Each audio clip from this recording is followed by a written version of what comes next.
तो जय जोहार दोस्तों, नमस्कार, हेलो। चलिए शुरुआत करते हैं। 3 नवंबर है आज। पूरा देखिएगा वीडियो को, इम्पोर्टेंट है। देखिए पहला प्रश्न, हाल ही में इंदिरा गांधी कृषि विश्वविद्यालय द्वारा उन्नत की गई फसलों की कितनी नई किस्में जारी की गई है। ऑप्शन यहाँ पर है, देख लीजिएगा। और इसका जो सही आंसर है ऑप्शन नंबर सी है, 5। ध्यान रखिएगा, 5। देखिएगा इसके संबंध में कि वही है कि राज्योत्सव के मौके पर दोस्तों इंदिरा गांधी कृषि विश्वविद्यालय द्वारा मुख्यमंत्री भूपेश बघेल ने उन्नत की गई फसलों की जो है उन्नत की गई 5 जो है नई किस्में जारी की गई है। ध्यान रखना है दोस्तों कि जो कृषि विश्वविद्यालय है वो पिछले 22 सालों में 51 फसलों की है ना 154 किस्में विकसित की गई है अब तक। और इसमें 5 और जो है नई किस्में उसको जोड़ी गई है ना, शामिल किया गया है। और देखिएगा कि 5 जो नवीन फसल है उसमें कौन कौन से है देखिएगा। तो ये कुसुम है जिसकी प्रजाति है सीजी कुसुम 2, याद रखिएगा। अलसी है तो अलसी का जो प्रजाति देखिए वर्षा है ना, वर्षा अलसी 2 है जिसका और नाम है RLC 171 है, ध्यान रखिएगा ना। गेहूं का दोस्तों ये इसका जो प्रजाति है विद्या है CG 1036 है, ओके। और वहीं धनिया है, देखिए छत्तीसगढ़ रायगढ़ धनिया 3 है, ओके, प्रजाति है ये। और प्रजाति किसमें, और हल्दी है, हल्दी छत्तीसगढ़ रायगढ़ हल्दी 3, ओके। तो ये सब आपको रखना है याद। और अभी हम लोग पूर्व में भी देखे थे दोस्तों, ठीक है, धान की विभिन्न प्रजातियां है ना, तो उसको भी आप देख लीजिएगा, ओके। चलिए देखिए अगला प्रश्न। देखिए अहीर नृत्य किसके द्वारा किया जाता है, तो किसके द्वारा किया जाता है दोस्तों, यहाँ पर देख लीजिए। तो ये अहीर नृत्य जो है देखिए ऑप्शन यहाँ पर है, तो ऑप्शन नंबर ए के द्वारा किया जाता है झेरिया राउत, ओके। तो ध्यान रखना है झेरिया राउत।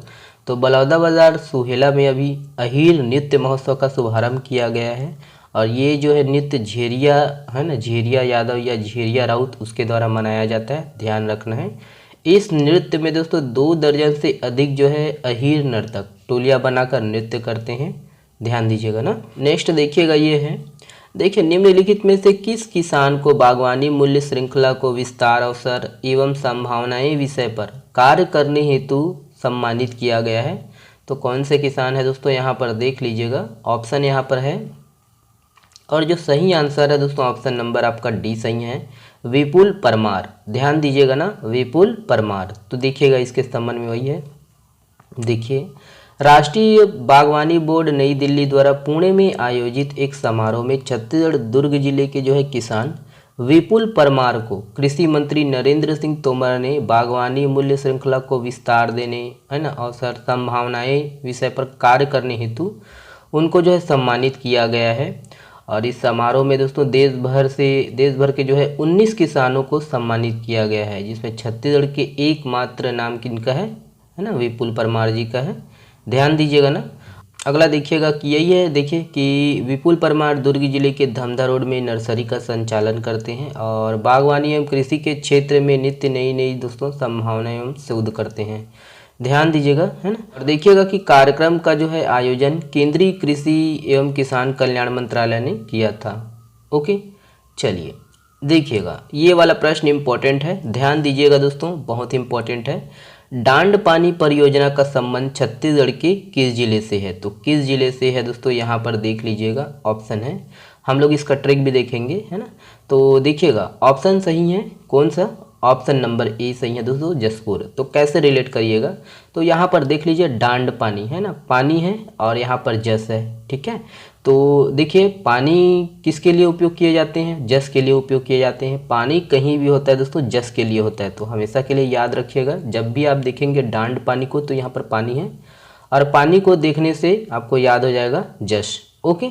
तो पानी है ना, जब भी परियोजना बनेगा पानी बनेगा तो जस होगा लोगों का, ओके। तो इस प्रकार है, देखिएगा, है ना। आगे हम लोग हर दिन ट्रिक देखेंगे कल से अच्छे से।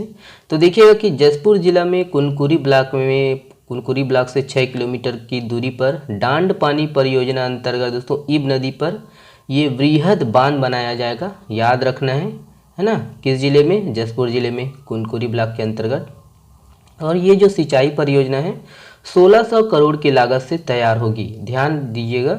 और यहाँ बनाए जाने वाले बांध दोस्तों 35.71 मीटर ऊंचा है और 1800 मीटर लंबा होगा। और परियोजना दोस्तों, परियोजना से 100 किलोमीटर की जो है नहर से सिंचाई सुविधा होगी और 5 जो है मेगावाट बिजली का भी जो है उत्पादन होगा, ध्यान दीजिएगा। ओके।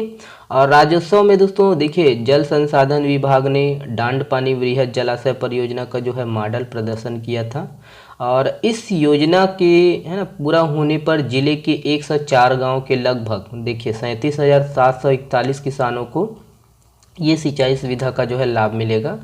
और योजना से 30,000 हेक्टेयर है ना हेक्टेयर खरीफ एवं खरीफ फसल और 8,000 हेक्टेयर रबी फसल, कुल दोस्तों 38,000 हेक्टेयर भूमि जो है ना सिंचित होगी इनसे। ध्यान दीजिएगा कि बांध के कुल भराव क्षेत्र 467 हेक्टेयर है, जिसमें 235 हेक्टेयर जमीन जो है किसानों की है। तो इस प्रकार से है ना, तो डांड पानी है ना, पानी जस के लिए उपयोग होता है, जसपुर। ओके, ध्यान दीजिएगा दोस्तों। और देखिए ये सब आपको पढ़ना है, याद रखना है ये है ना। देखिए भारतीय सेना के दक्षिणी कमान के प्रमुख के रूप में किसे नियुक्त किया गया है, तो किसे नियुक्त किया गया है यहाँ पर देख लीजिएगा। ऑप्शन है आपका देखिए बी सही है, अजय कुमार सिंह। ठीक है, अजय कुमार सिंह जी। तो देखिएगा इसके संबंध में यही है कि लेफ्टिनेंट जनरल अजय कुमार सिंह ने भारतीय सेना की दक्षिणी कमान के general officer commanding in chief के रूप में पदभार ग्रहण कर लिया है। और यही है कि वह राष्ट्रीय रक्षा अकादमी पुणे और भारतीय सैन्य अकादमी देहरादून से पढ़े हैं और उन्हें दिसंबर 1984 में 711 गोरखा राइफल्स में कमीशन दिया गया था। ओके, चलिए तो देखिएगा ये है। देखिए छत्तीसगढ़ में संस्कृत विद्या मंडल के नवनियुक्त अध्यक्ष किसे बनाया गया है, तो किसे बनाया गया है यहाँ पर ऑप्शन है, आप देख लीजिएगा। और करेक्ट आंसर कौन सा है, करेक्ट आंसर है ऑप्शन नंबर बी है, डॉक्टर सुरेश शर्मा। याद रखिएगा डॉक्टर सुरेश शर्मा जी। तो वही है, याद रखना है कि छत्तीसगढ़ में संस्कृत विद्या मंडल के नवनियुक्त अध्यक्ष डॉक्टर सुरेश शर्मा को बनाया गया है, ध्यान दीजिएगा। और यही है कि वही सदस्य डॉक्टर तोई निधि वैष्णव को बनाया गया है। और छत्तीसगढ़ दोस्तों पहला राज्य है जहां संस्कृत के विद्यार्थियों के लिए व्यावसायिक पाठ्यक्रम संचालित हो रहा है। तो इस प्रकार आपको ये सब आपको याद रखना है, ठीक है। और प्रदेश में संचालित सभी आत्मानंद स्कूलों में संस्कृत के शिक्षकों की जो है नियुक्ति की जा रही है। स्वर्गीय BR यादव स्पोर्ट्स स्टेडियम में सेकेंड नेशनल एथलेटिक्स चैंपियनशिप में किसने छत्तीसगढ़ को पहला स्वर्ण पदक दिलाया है, ऑप्शन है यहाँ पर। करेक्ट आंसर है option number B, Animesh Kujur. ध्यान रखिएगा अनिमेष कुजूर। निम्नलिखित में से किसे राष्ट्रीय स्मारक घोषित किया गया है, ऑप्शन यहाँ पर है। करेक्ट आंसर है ऑप्शन नंबर ए, मानगढ़ धाम। ध्यान रखिएगा। देखिए भारत का पहला एक्वा पार्क किस राज्य में स्थापित किया जाएगा, ऑप्शन यहाँ पर है। करेक्ट आंसर है ऑप्शन नंबर बी है, अरुणाचल प्रदेश। ध्यान रखिएगा। देखिए हाल ही में छत्तीसगढ़ राज्य वित्त आयोग ने ग्राम पंचायतों से सुगमता से जानकारी उपलब्ध कराने के लिए किस वेब पोर्टल की शुरुआत की है, ऑप्शन है यहाँ पर। करेक्ट आंसर है ऑप्शन नंबर बी है दोस्तों, SFC एंड इन्फो। ध्यान रखिएगा। तो ये वाला प्रश्न आप लोगों के लिए है दोस्तों। इस प्रश्न का जवाब आप लोग दीजिएगा कमेंट्स बॉक्स में। हाल ही में अनावरण किया गया छत्तीसगढ़ महतारी की प्रतिमा यह किसके द्वारा तैयार किया गया है और उन्हें कब जो है पद्मश्री का अवार्ड मिला, यहाँ पर ऑप्शन है, देख लीजिएगा। और इसका जवाब आप लोग कमेंट्स में करिएगा। और आप हमसे जुड़ सकते हो दोस्तों टेलीग्राम चैनल से। इसका अगर आपको PDF चाहिए तो है ना ज्वाइन कर सकते हो टेलीग्राम चैनल। और भी कुछ प्रश्न होगा दोस्तों तो है ना, जैसे PDF के बारे में, क्वेश्चन के बारे में, अगर आपको पर्सनल MCQ दिलाना है दोस्तों तो भी आप बोल सकते हो। मैं आपको है ना जो है पर्सनल MCQ भी दे दूंगा, इससे आप अटेम्प्ट कर सकते हो MCQ, ठीक है। तो ये है। और उसके बाद ये फेसबुक भी हमसे जुड़ सकते हो फेसबुक में। चलिए बहुत बहुत धन्यवाद। वीडियो को लाइक करिएगा दोस्तों, चैनल को सब्सक्राइब करिएगा और पसंद आए तो कोई दिक्कत नहीं, दोबारा प्रयास करेंगे। चलिए बहुत बहुत धन्यवाद दोस्तों।